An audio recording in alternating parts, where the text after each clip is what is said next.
Kopati. Mu ngi noonu. coupe du monde bi ce sera 6e mois. 6e mois lay doon mooy le mois de juin. incha allah yal nañ ci yàlla yóbbu ak jàmm rek ñu defaat nañu defoon fële ca Maroc Abdoulaye yàlla mën na ko yal nañu ko yàlla defal. bu ñu jógee foofu nag dañuy waxtaane mbirum supporter yi nga xam ne ñoom la ñu fa téye Abdoulaye gannaaw kàddu yi communiqué autant pour moi bi nga xam ne moom la. Elimane Diawrigne daal di yëkkati def ko jëmale ko ci ki nga xamante ne nag moo di waxtaan bu mu def ak premier ministre bu Maroc ñu koy wax Aziz Ahanouch su ma juumee rek ci ni ma ko waxee tur bi moo xaw a yéeme xaw a compliqué moom nag Abdoulaye gannaaw waxtaan yooyu le mel na ni jàmm mu ngi bëgg a am ndax ñi ñu fa jotoon a téye mu di 18 supporters yi dañ leen a mujjee déféré li nga xam ne moo naroon a nekk seen premier taxaw bu njëkk pour àtte leen ñu jàppoon ko lii di le 4 février naka noone nag ginnaaw ba waxtaan daal di doxee ci diggante suñu ñaari premier ministre yi ñoom finalement tey la ñu mujjee taxaw am naa ko sax fii ci téléphone bi xaama ñëw jottali ko zaal mu won ñu ko en illustration ci bile waxtaan bi ñu leen di indi ci oto yooyu le Abdoulaye nag mais ñii di sunu défense yi nag dañoo taxaw jamono ji foofa ca Maroc pour daal di sàkku lii di ab liberté provisoire boo xamante ne nag dañ ci nar a toftal lii di ab garantie ndax Maroc la ak Sénégal pour ñu defal leen boobulee mbir rek am na garantie goo xam ne nag dañ koo teg mais xamaguñu lan la ñu tegagum comme garant. Voilà comme ni nga ko waxee Tata Jolie on a vu que depuis démb ñu bëri ñu ngi génn surtout le premier ministre Ousmane Sonko ñuy saluer aussi rapidité bi nga xam ne def na ko ci parce que amoo li ñu naan ci affaire bi moom fer ci tàng ba nga koy jubbanti boo xabaay ba mu sedd rek après day naqaree jubbanti ci loolee aussi on a vu que def na ci lu am solo parce que il a dit que toog waxtaan nañ lu bëree bëri moom ak li nga xam ne moo di ki nga xam ne moo di Ahanouch comme ni nga ko waxee ñu nekk waxtaan bu am solo jëm ci situation bi nga xam ne warul laal surtout il a bien précisé ne warul laal li domaine diplomatie parce que c'est seulement affaire sport boo xamante ne tey ci wàllum sport lañ ko war di yemale aussi waxtaan gi ñu ngi ci yoon bu baax parce que bu dee mu ngi ci yoon bu baax ça veut dire que ñëpp war nañoo bàyyi xel ne mu ngi ci yoon bu baax moo tax muy avertir d'abord il a averti ñi nga xam ne ñu ngi yëkkati ay kàddu di ko yëkkati ci diggante gi nga xam ne mooy dox diggante Sénégal ak Maroc parce que mu ngi booy xool à part Sénégal yi nga xam ne ñoo génn dans les réseaux sociaux ak yenn ci chroniqueurs yi nga xam ne génn nañ et les journalistes aussi nga xam ne génn nañ yemul rek au Sénégal ñu bëri nag dañoo yaakaar ne Sénégal la yem même il a parlé en dehors du Sénégal aussi parce que on a vu que France ñëw na dugg ci danse bi Espagne ñëw dugg ci danse bi ñeneen profité ci occasion bi di wax ñenn ñi sax di fustiger l'Afrique gis nga seen loolu li may wax chaque fois sànq mu taggaa mu ngi koy wax am na ñoom te dañuy xaar porox ndoll ci waxum Afrique ba ñu wax lañ ca bëgg a wax loolu nag on a vu mais le PM en tout cas il a parlé ci li nga xam ne moo di situation bi ni mel léegi mu nekk lu am solo parce que déjà man sànq maa ngi doon déglu kenn mu ne déjà dossier bi jotuñ ko xamuñ sax actuellement dossier bi nan la wundoo ay avocats yoo xam dañoo war a ñëw pour plaider xam naa kii moom koy gën a xam Moutaga tey kuy plaider foog nga am dossier bi nga xam ne moom nga war a plaider tey ñoom ne nañ nag jotaguñ sax dossier pour xam effectivement ci lan la ñuy daal di plaider kon loolu imaginer nag nga dem xamoon nga moo tax la ñu sàkku liberté provisoire pour man lu yenu maanaa la parce que ndaw ñooñu tey pour man defuñ loo xamante ne pour man toll na yenn niveau yi parce que tey taaluñ yàquñ defuñ dara benn circonstance moo am ci biir stade bi moo alaalee am te en dehors stade aussi y avait des échauffourées yoo xamante ne gis nañ ko fa yoo xamante ne nekkul des sénégalais ñoo créé li ni mel parce que li ñuy wax rek am na ku ma gis tànk ci TikTok mu koy wax mu ne sénégalais tant que cuqoo ko du tàkk te ñoom kenn dañ dina cuq ñu doog a tàkk. wax nañ ko fi démb. waaw wax nañ ko fi aussi démb sénégalais tant que cuqoo ko du tàkk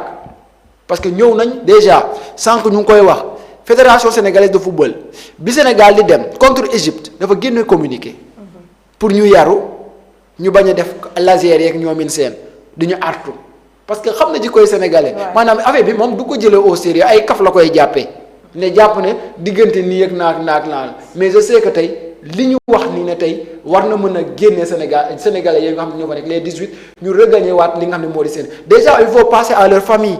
parce que tey ki ci nekk ba ngay dem nga tàggu sa waa kër ne maa ngi dem si seetaani ñibbisi déjà ku ci nekk na ci bàyyi xel loolu tey ñooñu nga xam ne ñoo demit xalaatuñu woon ne dinañ dem lii fekk leen ca te lu ci lu am lu ne daa am lu ko sabab nekkul ñoom dañoo tëb rek def li ñu mel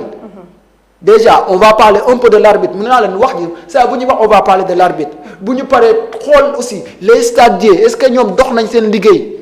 parce que stadiers Tata c'était juste pour faire face jàkkaarloog ñoom di xool calmer parce que on te forme dañ lay former parce que je connais beaucoup de stagiaires au Sénégal ñoo xamante dañ leen di former waxuñ la nga dóor waxuñ la nga xeex waxuñ la nga dara. ñu ngi koy am en image. voilà da ngay calmer ci seen oto yi ndeysaan di leen dugal Abdoulaye. voilà mais xam nga déjà image yi ñu mel ni ñoo xamante ne dama naan dañoo def lu extra te déjà nag nee nañ fañ leen yóbbu. tribunal bañ leen yóbbu waa jooju maanaam ñoom moom duñ caaxaane wuñ li nga xam ne mooy trouble à l'ordre public. ak lépp lu jëm ci wàllam beddi yooyu yëpp duñ koy kafe espérons nag dinañ ci génn parce que man dama jàpp ne gisuma man boobu ci moment bu ñu toll ñu nekkoon ci moment de fête gisuma fa loo xamante ne jar nañu téye fa li nga xam ne mais nag nañ leen bàyyi ñu def seen liggéey parce que au moins comme jël nañ leen dénk leen ko ñoom it nañ ca def la ca war en plus bu ñuy plaider suñu avocat yi bu leen di plaider nañ leen jox gëdd ga war xam nga li tax ma waxee noonu déjà on a vu en conférence de presse nañ ñenn ñi doon def ci Pape Thiaw ba mu waree wax après victoire bi di ko yuuxoo di wax lii dañuy bañ nag rancune boobu dugg ba ci biir damay artu rek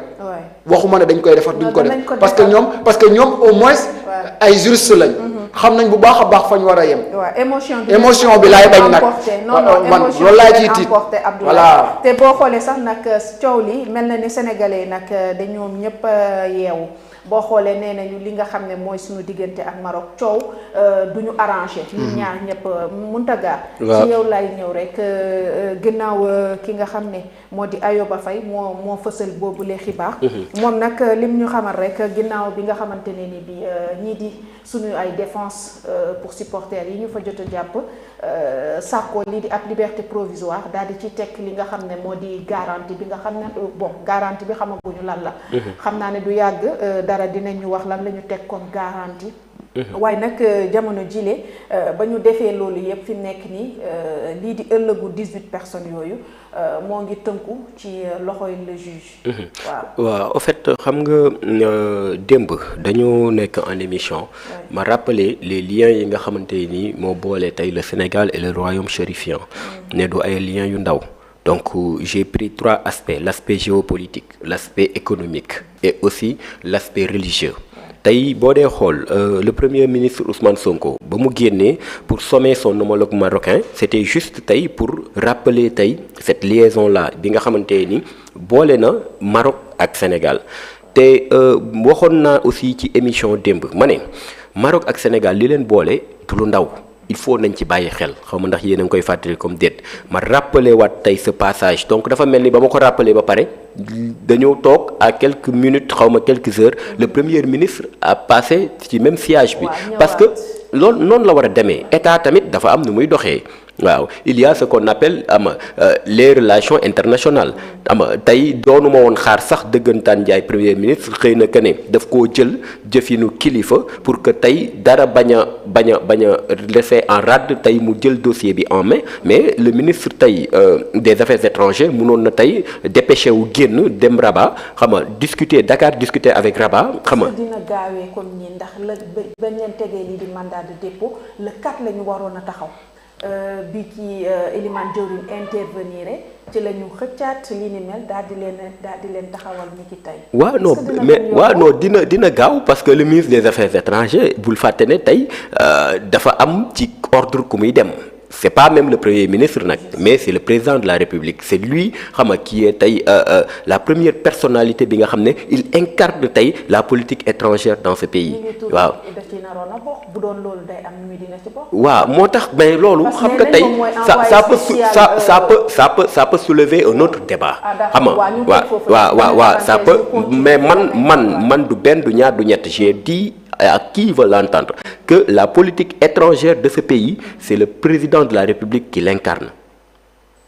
c'est la première personne bu fa jugee am na yeneen phase am na yeneen nit le premier ministre nag mënuñu ko bañal te dañ koy saluer di rafetlu tey li mu def waaye mais tamit man jàpp naa ne tey il a agi sous ordre tamit du président parce que bu génnee tey dem loolu la kilifa war a def loolu le premier ministre en tant que chef du gouvernement en tant que tey chef de ce ministre là bi ma lay wax des affaires étrangères dem parler avec son homologue tey ñu rappeler waat xam nga les relations yi nga xamante ni moo boole woon Rabat ak Dakar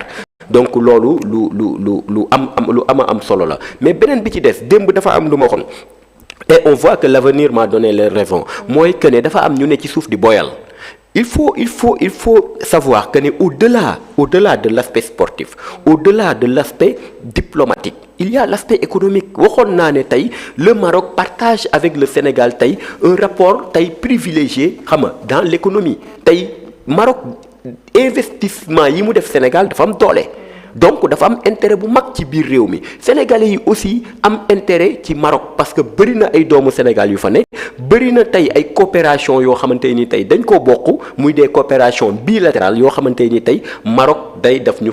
fa jàppal bul fàtte ne tey pour tamit faju bul fàtte ñu ci bëri am na yenn cas yoo xam ne dañ leen di dépêcher sur Rabat parce que seen plateau médical yi ni mu mel macha allah mais bu ñu jàpp ne tamit pour jàng médecine ñoom ñu ci bëri dañuy envoyer ay étudiants à la faculté de médecine donc mu nekk ay pays frères mu nekk ay pays yoo xamante ni tey depuis Hassan II. d'ailleurs ñoom sax def nañu ab communiqué. si ñoom ñooñu étudiants marocains yooyu noonu di ci wax. si parce que non c'est un pays boo xamante ni c'est un pays frère te loolu du mës a deñ waaw donc li ma doon wax démb moom laay retewaat en delà tey ou bien en dehors tey de ce football là il faut qu'on ñu xam tey savoir raison garder ci yu bëri tey ci yu bëri yamale ko tey ci li nga xamante ni moo fa amoon ce qui est du sport il y a tey un tribunal arbitral de sport boo xam ne mooy gérer loolu léegi bu ñu ñëwee ci ñi nga xamante ni tey dañ leen fa téye ñooñu tey parce que dëkk boo fa ñëwee def fa infraction bu mu munti doon loi wu dëkk ba mooy agir ci sa kaw mais loi wu dëkk boobu noonu tey buy agir day agir tey ci yoon selon est-ce que def nga wala defoo bu boobaa nag yow sa dëkk am na droit envoyer fa tey ay juriste ou bien ay avocat pour ñu jëlal la tey ta défense moo tax ñoom ba ñu ñëwee gis ne tey amuñu ce qu'on appelle le fond du dossier dañuy demander renvoi bu ñu ko renvoyer ñu communiquer leen dossier yi est-ce que vous avez compris maintenant loolu lu war a am la ci procédure la bokk te loolu tamit liggéey la boo xamante ni un bon avocat noonu lay def parce que mënoo ñëw xamoo dossier lu mu dossier woo xamoo lan élément moo nekk ci biir ak lan lañ leen di toppee nga ñëw ne da nga leen di défendre loolu mënul ne donc on voit bien que ne tey dossier bi actuellement tey niñ ko commencé jëlee tey nu baax la te gëm naa ne incha allahu rabbi il y aura tey benn médiation bu ci am parce que on dit souvent que tey un mauvais arrangement vaut mieux qu'un bon procès donc loolu gëm naa ne tey entre le Sénégal tey et le Maroc tey loolu du ci xajul seen diggante dinañ ci waxtaan dinañu xool tey lan moo ci gën a rafet aux yeux tey ci àdduna tey ñu defee ko noonu bàyyi xel aussi ñi nga xamante ni comme aussi ni ko gars yi waxee ñu ngi ci diggante bi di xamb di taal di def lu leen saf xam nga pour que tey relation yooyu gën a mën a xajam donc je pense que ne loolu ñun sénégalais yi waruñu ko maye te musuñu ko maye aussi ñoom aussi gëm naa ne ils vont savoir raison garder xam intérêt yi ñu am ci dëkk bi xam relation yi ñu am tey ci dëkk bi depuis 61 jusqu'à nos jours parce que Maroc bu mu fàtte ne Sénégal dafa mës a nekk ci wetam au moment bi nga xamante ni tey il discutait tey ce territoire du Sahara yaa ngi dégg mu métti ci moom loolu nag ñu taxaw ci wetam donc loolu yaakaar naa ne war nañu mën a xool ci loolu xam nga ñuy féliciter waat encore une fois le premier ministre Ousmane Sonko xam nga ci